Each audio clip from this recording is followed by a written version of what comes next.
the Conscious Style podcast, where we explore what it will take to build a better, more sustainable, and equitable future for fashion. I'm your host, Elizabeth Joy. Now let's dive into today's episode.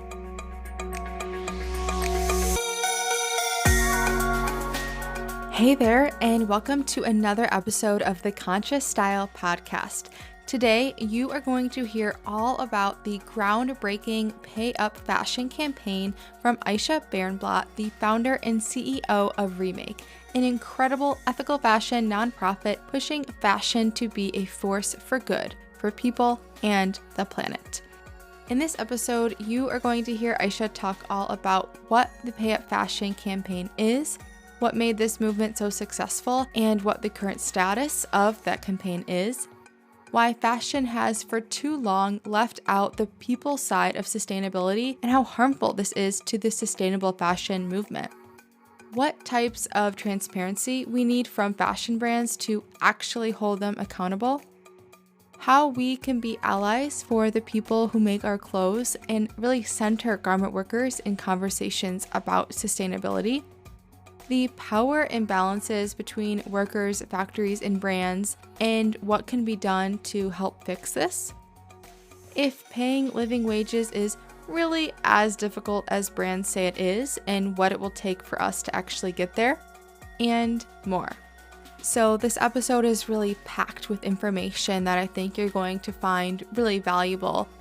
And there's a lot of realism and honesty in this conversation with Ayesha, talking about what sorts of sustainability efforts aren't going to cut it and what we really need to push the industry forward. And this is the kind of stuff that you are not going to hear from quote unquote mainstream sustainable fashion conferences or events funded by these big fashion brands. So I think this is a really important conversation. Before we get into it though, I just wanted to quickly remind you to make sure that you are subscribed or following the Conscious Style podcast so that you aren't missing any of these weekly episodes. And if you are liking the show so far, taking a moment to give a rating and a review on Apple Podcasts can really go a long way to helping the show reach more people. Thank you for your support, and I so appreciate you tuning in to this podcast. Okay, now let's get started with Ayesha sharing her story, why she started Remake, and what Remake's mission is all about. I'm Ayesha, the CEO of Remake, and I have been fighting for the rights and dignity of the women who make our clothes, fashion's most essential workers, for some 15 years. For me, this is really a life's calling and not just a job. As a Pakistani American, I really feel like I need to be using my platform to elevate the voices of the women who are often hidden from our consciousness that happen to mostly be in the global south. In terms of background, I spent a long time on the inside of the fashion industry, both working with brands and also on the policy side, and realized that there was a seat missing at the table. And that was all of us as everyday citizens who care about how and who makes our clothes, where they end up. And that's really Remake's founding story. Our mission is to make fashion a force for good. And we do that in three very concrete ways. The first is education. There is so much misinformation, greenwashing out there. And so we really just help break it down. So anyone who wants to understand, hey, what's the connection between gender justice, climate justice, and fashion? We make that free educational resources available on our platform, remake.world. The other thing that we do is a lot of transparency work. People, even when they want to shop their values, they want to support the better brands, are often very confused because every brand claims to now be ethical and sustainable now. And so we have a searchable directory where we score brands. We know that sustainability is a journey. It can't be a finite score. And so we're constantly looking at whether or not brands are supporting or hurting people on the planet. And so that transparency work is a way for us as everyday people to hold the industry accountable. And lastly, which is really the heartbeat of our work that I know we're going to spend some time talking about, is our advocacy efforts. We know that for so long, the fashion industry has just relied on voluntary efforts. there isn't a lot of regulation for this very fragmented supply chain, which has meant a race to the bottom. And really, the people who make our clothes working in often dangerous conditions without living wages. And so, a lot of our advocacy work is both to hold brands accountable, but also to get politicians to do their job and pass smart regulation so that this industry really can be uplifting a generation of women out of poverty. Yeah, totally. So there is clearly so much that needs to be done to clean up the fashion industry.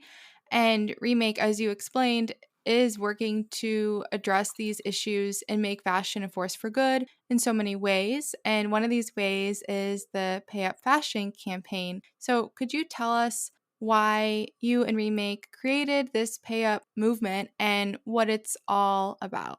Yeah, you and I have something in common, right? We love fashion. And when we talk about, cleaning up the industry, it's about an industry that we greatly love that sells us this beauty and aesthetic and a way to make us look and feel when you look under the hood and things are just not the way they're supposed to be. And I think COVID really cracked wide open the injustices and inequities that are baked in the fashion system. So, last year, end of February, early March, all of our worlds changed, right? Many of us were just trying to understand what this pandemic is. Offices started to close. We were sitting at home, if we were lucky enough, and not essential workers working from home. And what that meant was that retail stores panicked. Brands, whether European or American, essentially recognized this is something they had never seen before, and that with stores closed and likely anticipating sluggish online sales, they didn't want to bear the burden of dealing with any product coming their way. And so, what most brands did, and really this was a unilateral decision across the fashion industry, was to cancel orders and cancel orders which the women who work in garment factories that are already spent untold hundreds of hours putting together, where many factories were already out the fabric liability to have bought the product. And, some of the product was either in process or on boats already headed to the US and the UK and other markets.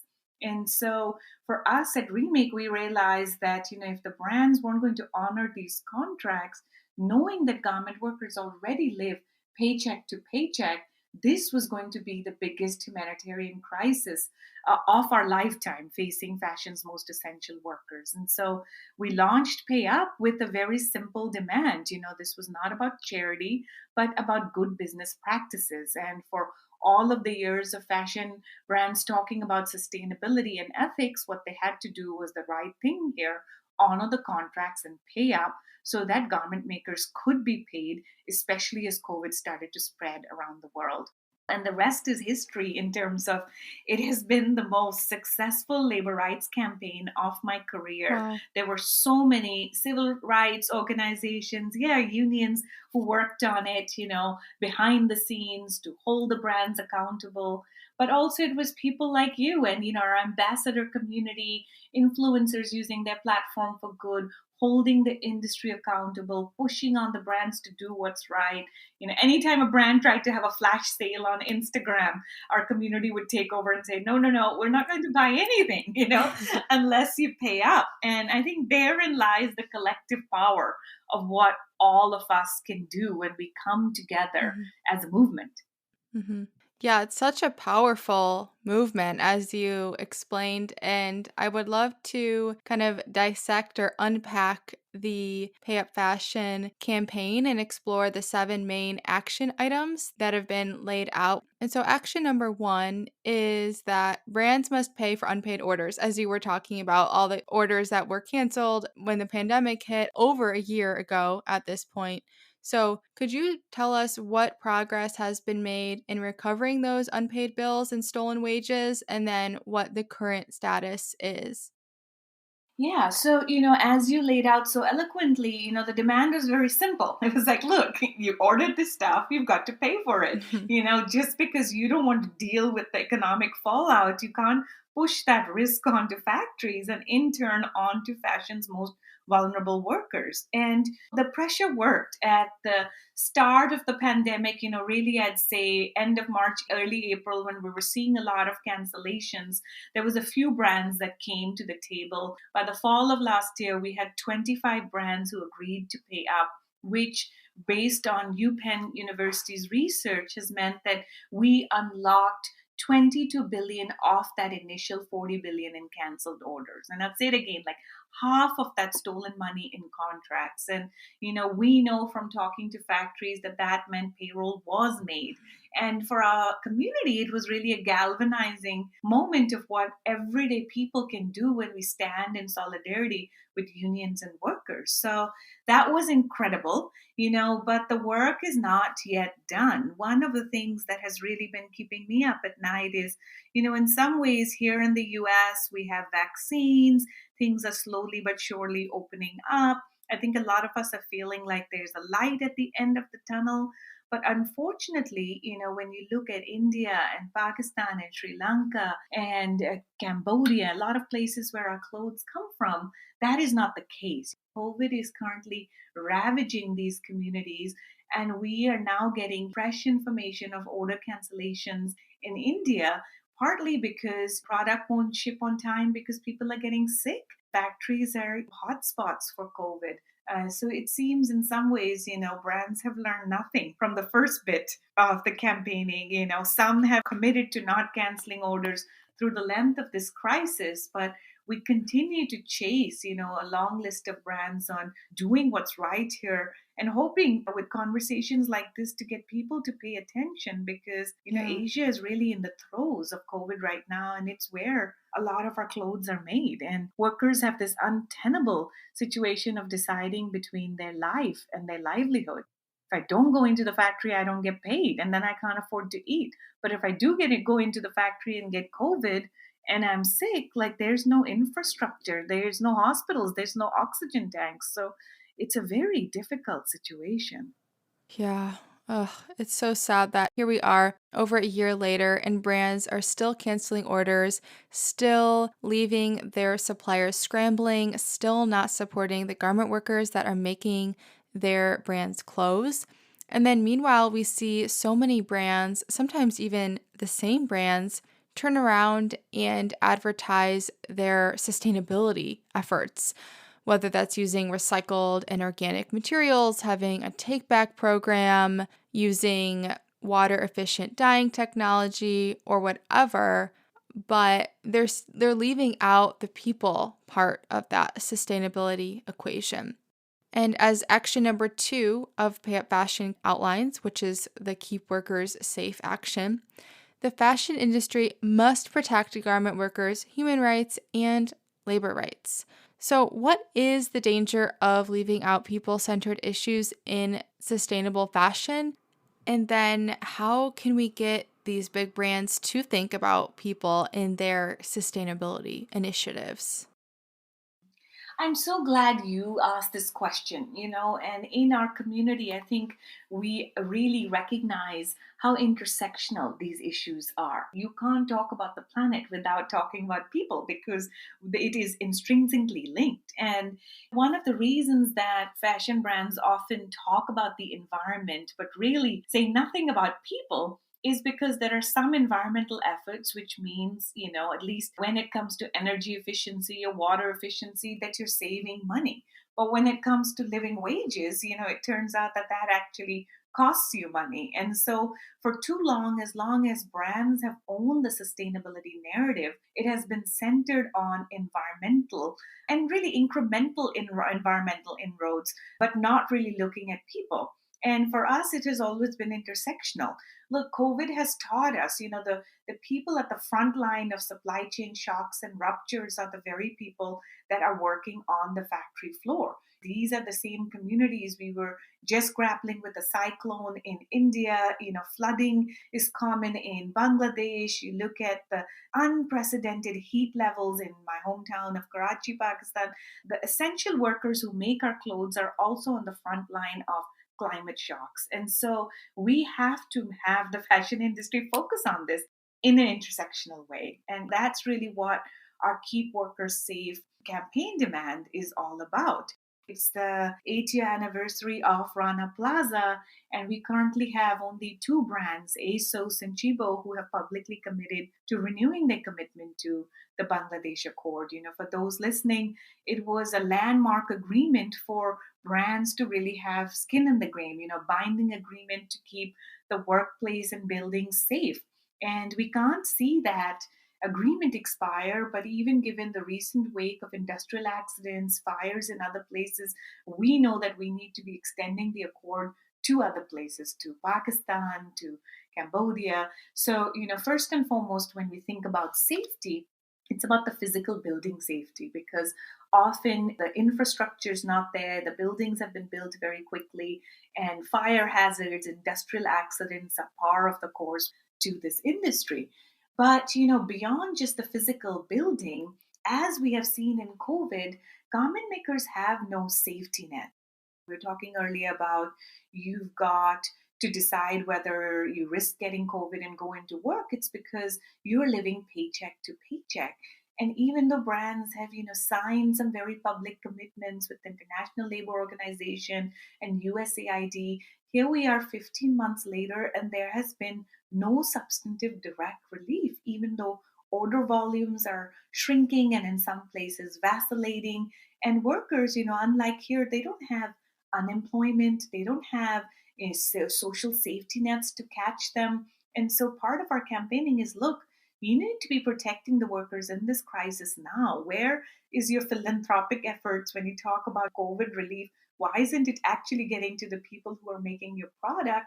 And in the long term, you need to put money towards severance, because Yeah. this is the thing that garment workers get hired on short term contracts. They get hired and fired, and there is no ability. If you get pregnant, if you get sick, if you get hurt, any way for you to be protected. And so, safety, the way we look at it, is in a very holistic way. We need binding agreements. We need to assure that unions are recognized, that there isn't union busting activity happening in factories, because only when you have workers feeling safe in a workforce is when they are more treated as an asset rather than a cost center, the way the industry currently treats them. hmm There was so much there, but something that really stood out to me was when you said that brands are owning the sustainability narrative. And I think that points to some of these power imbalances in the fashion industry that these brands are just because they have huge budgets, not because they know more about sustainability or that they are in it for the right reasons, but just because they have those millions, billions of dollars to push into the marketing, they're able to kind of control that story, and Exactly. it's concerning.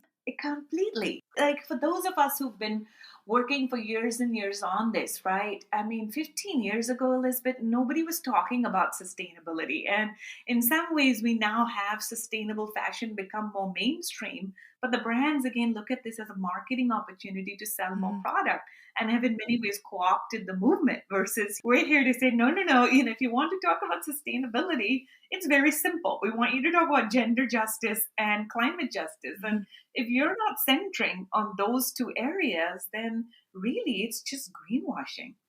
Yeah, and we do see that greenwashing happening all the time in the industry.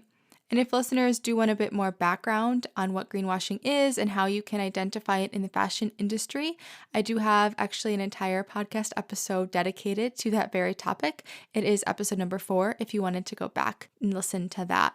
But yeah, generally, I'm just very skeptical of any sustainability claim from these big brands for many of these reasons that you mentioned, Aisha. And that's why I think action number 3 of the Pay Up Fashion campaign is so important.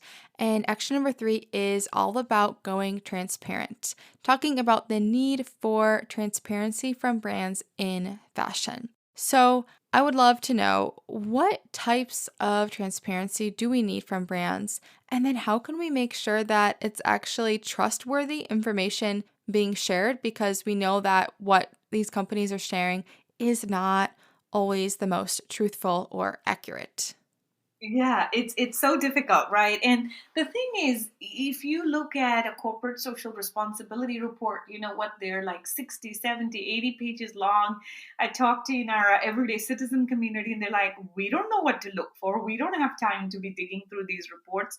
Nothing is comparable. It's hard to compare what's substance versus what's just pretty language.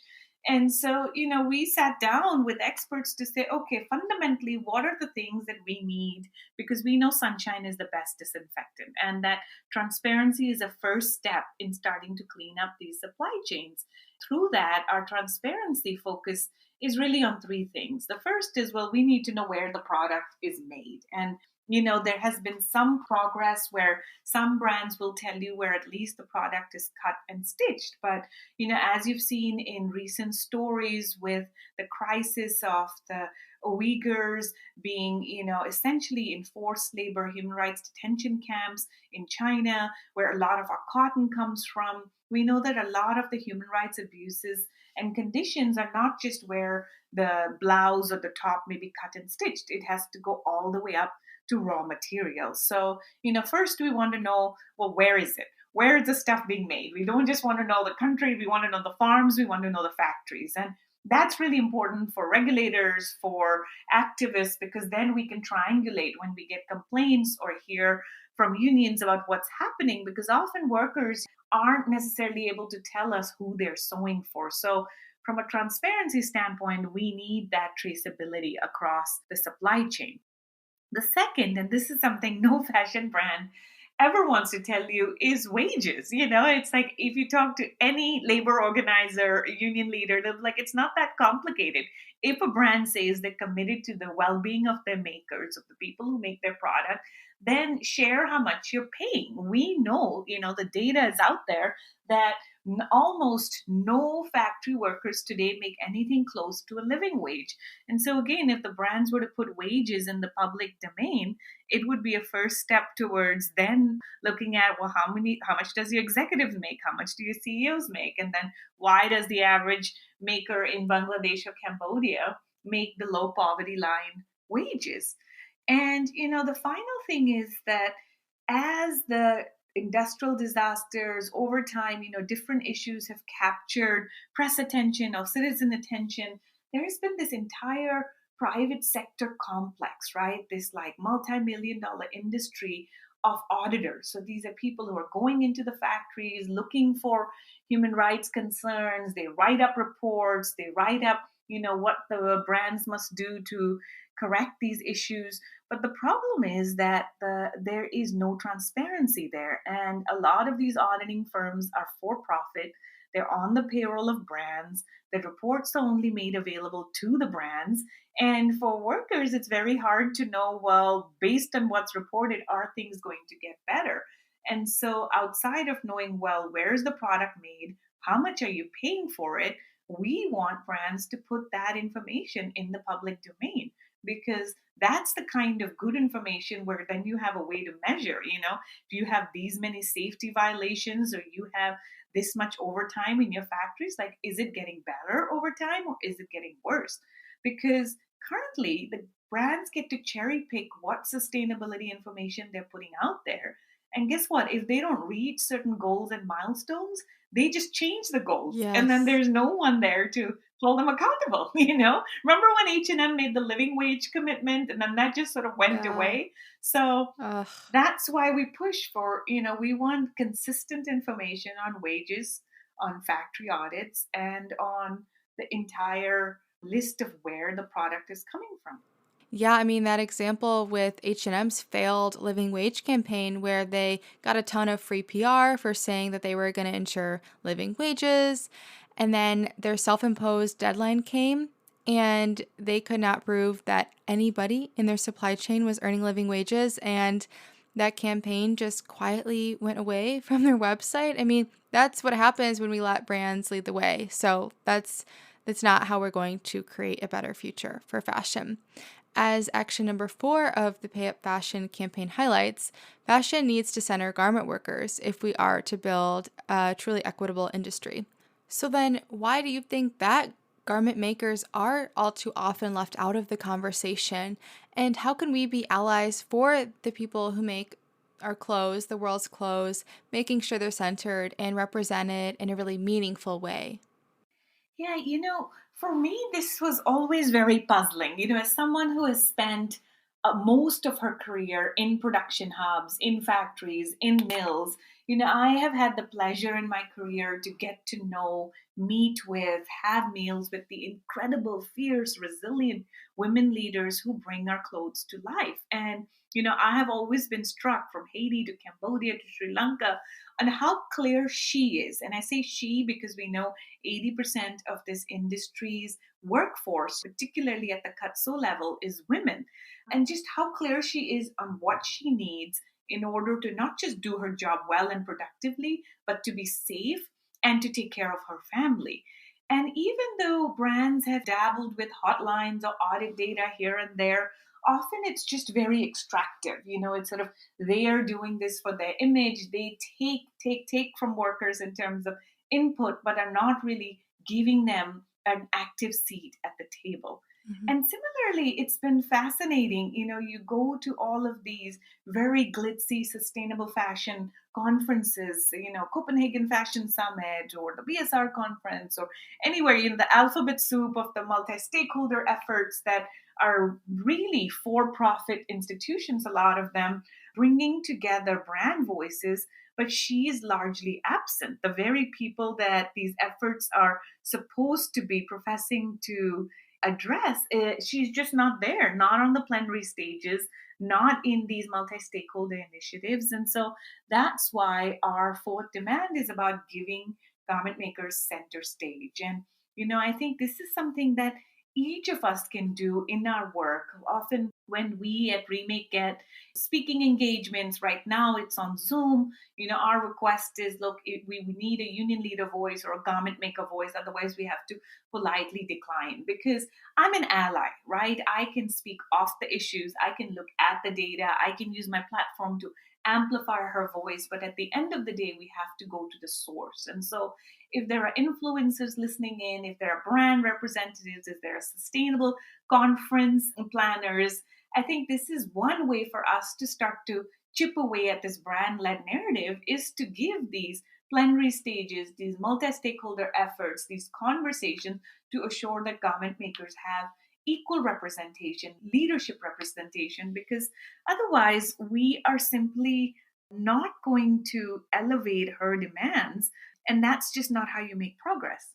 Yeah, and that's something I think Remake does so well, and I love that how you are always incorporating garment workers. So for listeners, I am a Remake ambassador, and so I attend these meetings that Remake holds each month, and you often bring in garment makers, union leaders, and make sure that their voices are heard. And I think the first time that I really did attend a panel or an event where garment makers were speaking. And Oh, so, that makes me so happy. yeah, That's amazing. That makes me so happy. yeah, and inspired me to think about that in terms of guests for my podcast. And I'm really excited that I'm having Nazma of Awash Foundation on the show, for instance. And I look forward to having other union leaders and organizers and current garment makers or former garment makers. So it is making a difference. I think what Remake is doing and leading that discussion, because it was something really lacking in the sustainable fashion movement, I would say, even. And just wanted to say that you definitely are making an influence. You influenced me. So I'm sure you're influencing tons of other people. That's wonderful. And Nazma is a force of nature. She Mhm. had a big hand in writing these 7 action points, and she will tell her own story. But as someone who really grew up on the factory floor, it's going to be a treat for your listeners to be able to hear from her. Absolutely. I'm really looking forward to sharing that conversation with everybody. So, one of the ways that the power imbalances in the fashion industry play out is through these lopsided agreements with brands and factories and workers. And action number 5 of the PayUp Fashion campaign is all about signing pro worker and enforceable contracts. So could you tell us what is wrong with the contracts now in the industry and how do they need to be better? Yeah, when we started campaigning around PayUp, we had a lot of everyday people very confused. They're like, well, how can this be? What do you mean they cancel the orders? Can they do that? And it turns out, as you start to dig through the contracts, that the asymmetry of power, as you pointed out, is absolutely there. The entire fashion industry, first and foremost, it operates on debt, right? So it's the factory's job to get the fabric, to run the materials, to pay the workers, and ship the product. And in some ways, the brands are hedging on this bet of depending on what sells and then paying the factories with it being standard to not pay for 60, 90, and in some contracts that I've seen, even 120 days. So the contracts are written in a way where the brands are essentially pushing all of the financial risk onto the factories, who in turn are pushing all that risk onto workers. We similarly saw this with bankruptcy proceedings. With COVID, J.C. Penney, there was a number of iconic traditional retailers that entered bankruptcy proceedings, and you see how suppliers are really last in line in terms of getting paid. And so part of our action and work is around for brands who say, we're committed to improving our purchasing practices and committed to sustainability is, well, it first and foremost starts with contracts. And why is it that you have a supplier code of conduct? So almost all brands will have these very long conducts where they'll tell factories, you will not do overtime, you will not hire children, you will have health and safety. But there's no such thing as a buyer code of conduct. And I think there should be, Yeah. right? If this is a true business partnership, then there should be some skin in the game on the brand side as well. On you will put a percentage of money down when you sign the contract. If there are forces at play like a global pandemic or a future climate shock, then you're not going to leave the factory and the orders high and dry. And it's also industry practice right now that because of this force majeure contract clause, that regardless of what happens, a lot of the brands can just make the unilateral decision to cancel contracts. So we are calling upon having the types of payment terms so that workers are not left high and dry as they were in the pandemic. And the final thing here really is around, we often talk about wages, but there's another piece of this puzzle, and that's around how erratic, especially with fast fashion brands and ultra fast fashion brands, how erratic the production planning and delivery Mm. schedules are. Brands want things sooner, faster, cheaper, and that has a very real cost on not just the wages, but also the physical and mental health of garment makers. And so, what we're wanting to see in contracts is better planning, better delivery schedules so that workers can have a humane pace of work. And the last bit in this, from a contractual standpoint, is it's become very trendy in the industry to be talking about automation, to be talking about, oh, well, robotics and what AI and all of these ways that this is going to become a more mechanized workforce. But what we are wanting to see is also some language around responsible transitions. Countries like Cambodia and Bangladesh very heavily rely on the garment industry. And if that industry is to shrink or change, or the workforce, you're going to need less, what's to happen to these millions of women who this is their predominantly their livelihood? And in COVID, we've seen that she's been left high and dry, right? Like protesting out on the streets, asking for her wages, left without safety nets. And so, if this is really a moment to learn and build back better, we want brands to start having these conversations with their strategic suppliers about responsible transitions so that they can't just pull out without warning. Yeah. You pointed to two really huge important things that we need to be keeping in mind: the impact of climate change driven or exacerbated natural disasters and weather occurrences, as well as the rise of automation. I mean, both of these things will and even are already having a huge impact on garment workers. So these are things that we have to consider, and more reasons why we need those legally binding contracts that will hold brands accountable, because as the pandemic proved, brands will just leave their factories, leave the garment workers that they relied on for so long. They'll just leave them high and dry in order to protect themselves, to shore up their own profits. And then, of course, another huge issue in fashion when it comes to protecting garment workers is wages. And we've talked about it already, but I would love to dive into this topic a bit deeper because a lot of brands and retailers say that paying living wages is quote unquote difficult. Of course it is, because it's going to cut into their profits. Right, right, exactly. Yeah. And some excuses might be that they do not own their own factories or they do not directly employ garment makers. Is it really as hard to ensure living wages for makers as brands say it is? I think I know what you're going to say, but I would love to hear your answer. We have been stuck for more than 2 decades of brands saying we're doing pilot projects, we are doing research. Every conversation I've had with a major fashion brand, it's always in a pilot phase. And the truth is, we have a race against time to assure protections and living wages for garment makers, especially as the industry consolidates and contracts, as we were talking earlier. And so the truth is, it's not hard to calculate a living wage for garment makers.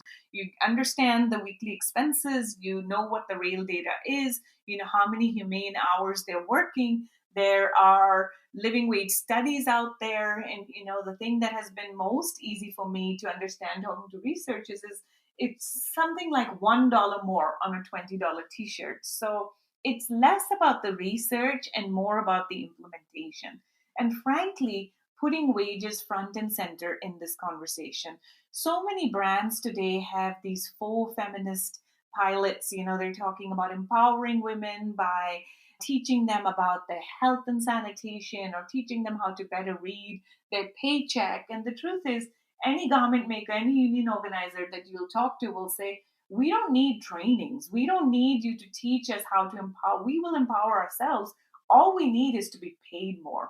And so for us, it's really just increasing the drumbeat around it's about wages. And, for brands to year over year report to us how they're making progress towards real living wage targets rather than some of these well being and other efforts, which may be nice, but they don't get to the substance of Yeah. what is going to leave these women whole. Yeah, it distracts from the real issue. Completely so distracting. And really, the other piece of this is prices. So one of the things that brands will never share, because they say it's competitive information, is, well, how much are you pricing a good for? And knowing that everything else is getting expensive, the way you ship product, the prices of commodities, thinking about transportation, the one variable cost that brands want to continue to squeeze and squeeze, which is why they operate in places like Ethiopia, where you really don't even have a minimum wage, is assuring that workers are making subhuman wages. The business model is built in this way. And so I believe the reason we haven't made progress with living wages is because brands continue to put downward pressure on the price of garment themselves in terms of what they pay factories. Right. And so it's clear that the voluntary corporate social responsibility initiatives and all of these sustainability pages, these confusing sustainability reports coming from brands are not really leading us anywhere.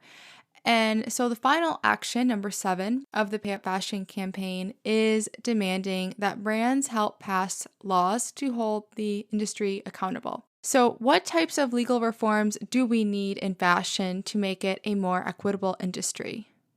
I mean, you nailed it. In some ways, like we ordered these in terms of importance, right? With 7 being in some ways the most important thing that we have to make progress towards. Because look, here we are, 30 years of codes of conduct, of voluntary efforts, of private sector audits, and yet we are talking about the exact same issues. And so we know that, brands from the goodness of their heart, especially if they're publicly traded companies that have to turn a profit for their investors, for their shareholders, that it's a myth that we need to debunk, that somehow they're going to take care of people and planet and think about climate limitations and think about the workforce that brings their product to life while also paying their executives handsomely and growing year over year to keep enriching their shareholders. Like, it just doesn't work, Right. this notion of the triple bottom line. And so the thing that we need to do is get some of the other actors at the table, really frankly politicians, to do their job. This is a mostly deregulated industry. It's astonishing to me how little regulation there is in the fashion industry, but I'd say that there are some bright spots. As we have been very heavily involved in building a business coalition and assuring the passage of the Garment Worker Protection Act here in California. And, in some ways, it's, well, good regulatory reform should start right here at home. And, why California? Well, it's home to the largest base of manufacturing. Some 46,000 garment makers that today make upwards of $2.68, on a piece rate system. So this bill, the Garment Worker Protection Act, would essentially say, look, you want productivity targets, that's great, but we have to make sure that the baseline of a $15 minimum is paid, and that we're holding a multilateral accountability, that factories and brands have to make sure that the makers of their product are paid. And I really do think that that sort of smart regulation, it just passed the Senate. If it's passed into law, would be a big win for this movement. And I think there are other interesting bits of regulation bubbling. As a group of us wrote to President Biden saying we need to hire a fashion czar, or appoint someone as a fashion czar, in order to start to think about policy in a more structured way, because for too long this industry has really governed itself, and the results are speak for themselves.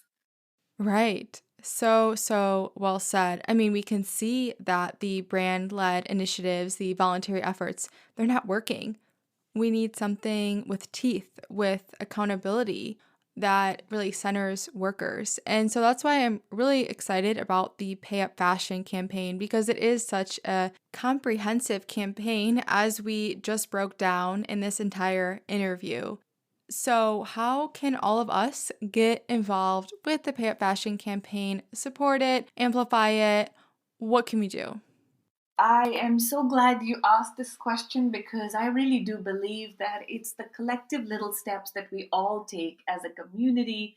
Our ambassadors, as you know, Elizabeth, are the heartbeat of our movement. It's people like you using your platform for good, using your voice for good, that manage to get these billions of dollars recovered in canceled contracts. And so, for people listening in, I'd say, don't get overwhelmed. The very first step you can do is to go to payupfashion.com and sign the petition.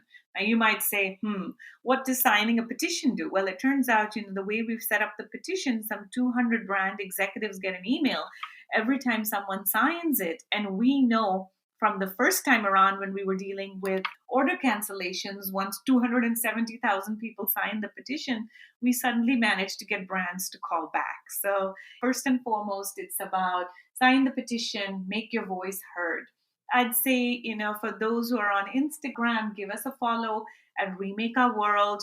We try and make this information, the campaigning cycles, the breaking news, in bite size, easy to digest chunks. So it's a way to stay in the know, to tag brands and ask them the questions, so that they know that their end customers are paying attention and do want them to do what's right, whether it comes to living wages or transparency. And finally, I'd say for those who are really looking for a community to lean into, become an ambassador, and I'd love, if I could, Elizabeth, to ask you a question of, why did you become an ambassador? What value you see in that? Because, at least my thinking with that was activism can be lonely. And what we need to do is create a thriving community of change makers that can support one another, because all of these issues that we've talked about, these are long fights, and trying to do this alone can be quite lonely. Exactly. And that's a huge reason why I joined the Remake Ambassador program, was the community aspect. And honestly, I don't know of any program that's comparable to Remakes, with the monthly meetings, the resources, the access to educational content, the ability to connect with so many other like-minded fashion activists. So I've really appreciated that aspect.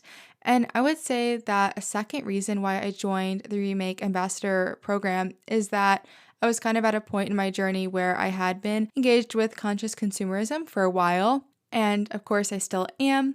but I was feeling like I wanted to do more. I wanted to go beyond supporting the brands doing it right and really get into some of these systems at play and push for all brands to ensure a bare minimum, ensure that every garment worker is earning a fair wage and working in safe conditions. And I didn't really honestly know how to funnel this energy, and Remake really provides the tools to make this passion or commitment towards pushing for a better future for fashion. It really helps you put it into action. And so, yeah, I would say that those were the two main reasons that I joined the Remake Ambassador program. That makes me so happy. Yes, yes, I really do believe, when good, thoughtful people come together, it's the kind of good trouble that we can make. And, to your point, I think it's very difficult for us to think about these complex issues and wicked problems that we are somehow going to fix with buying very little or only shopping consciously. I mean, I think all of those things are wonderful. But to your point of, well, how do we get to this systematically? It's really building this grassroots movement. For sure. And are there any other ways that we can support Remake and get involved with Remake's work?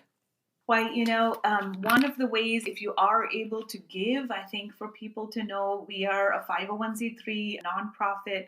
And what that means is, every donation goes towards the work. It's about holding the industry accountable. It's about providing all the free resources that we do to our ambassador community. And we take no money from the fashion brands because we really believe that that's the way for us to stay pure to our mission. So people tell me, oh, I just forego, my $5 Starbucks or what have you, put you on a reoccurring donation. And I know that that's making a difference in the world. So that would be one way to, if you can give, to give.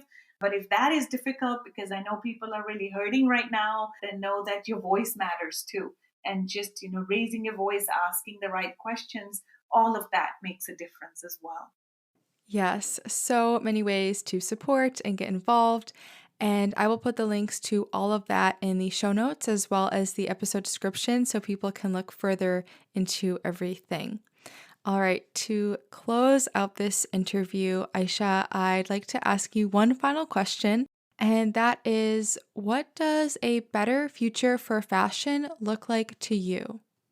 If I were to dream of a better fashion future, it's a way of us to be making beautiful product where we know where it's come from, who's made it. We know that she's living a life of dignity with living wages and a humane pace of production. And because of that, it means that I, as the end customer, am valuing that product more. I'm loving it because I know the end maker. I know that I'm wearing my values.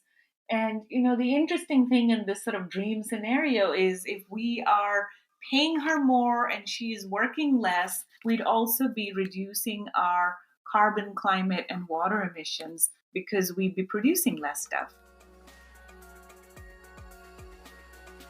And that's a wrap for this episode. Be sure to take a look at the episode description in your podcast app for the links referenced in this episode, as well as the various links to learn more about today's guest. For the full transcript of this episode, you can head on over to consciouslifeandstyle.com and navigate to the podcast section of the site. The link to the full show notes should also be linked in whatever podcast app that you are listening on.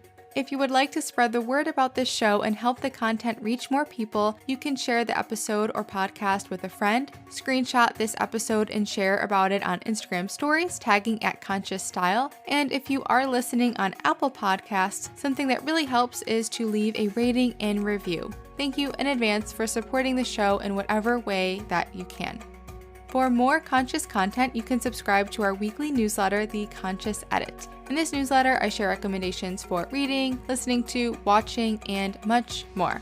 To get on that list, you can head to consciouslifeandstyle.com/edit. And a link to subscribe will also be in the episode description. Thank you for tuning in to the Conscious Style podcast and sticking around until the very end. I'll see you again, same time, same place next week.